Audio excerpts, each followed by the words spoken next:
The topic is parasocial relationships. So, for example, relationships between an internet persona and someone who's following that internet persona. And that also translates to streamer-viewer relationships. And the talk on having a crush on anyone on the internet that doesn't only apply to me. It's very important because we have fostered a community at this point that I love with all my heart. I'm at home in our community. I feel safe and welcome, and I feel like I can be myself in our lovely community. But when it comes to internet, it is perfectly fine to have an innocent internet crush on literally whoever, but there is a difference between having an internet crush and just enjoying whatever comes from it, and supporting an internet persona, in our case a streamer, that you have a crush on, with the intention or the expectation that there is anything going to come from it.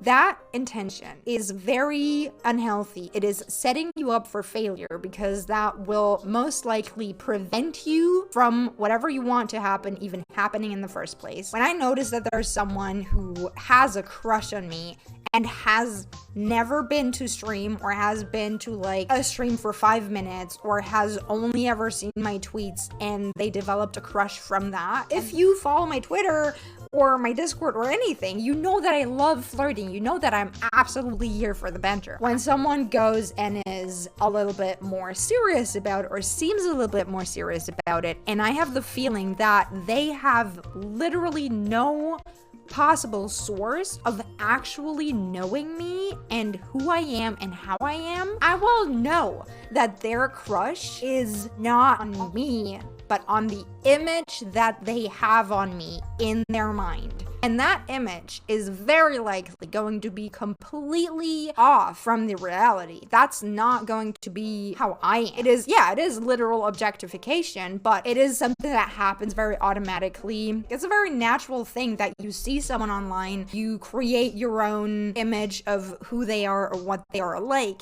and that is perfectly fine as long as you know to differentiate those. Any person that you see online that seems super attractive to you, make sure that you respect their boundaries, that you keep in mind that they're a human, that almost always the way they present themselves online, even if it's not completely different, will still be not the whole picture. They choose to show you specific things, and they also choose to show you specific things not at all. Like you're looking through a keyhole in a door, and there is such a small window of everything about that person. And then on top of it, usually there is also a filter on it. If you ever find yourself wanting to get to know someone on the internet better, there are ways to do that, but your intention for that should be, I now have a very limited view on this person. I want to broaden my view to then find out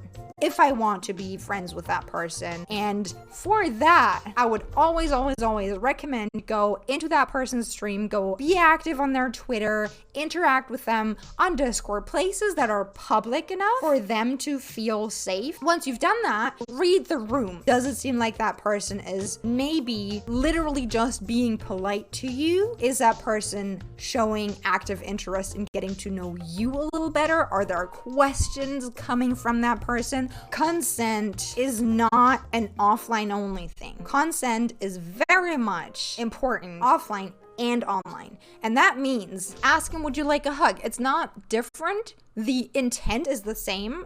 You're showing support the exact same way, and you're showing even more care by making sure that you want the other person to feel okay, and that you are respecting their boundaries, that you are asking for their boundaries, which is just showing that you want to know them better and that you don't want to overstep any lines. And there are so many people online that don't want to overstep any lines, but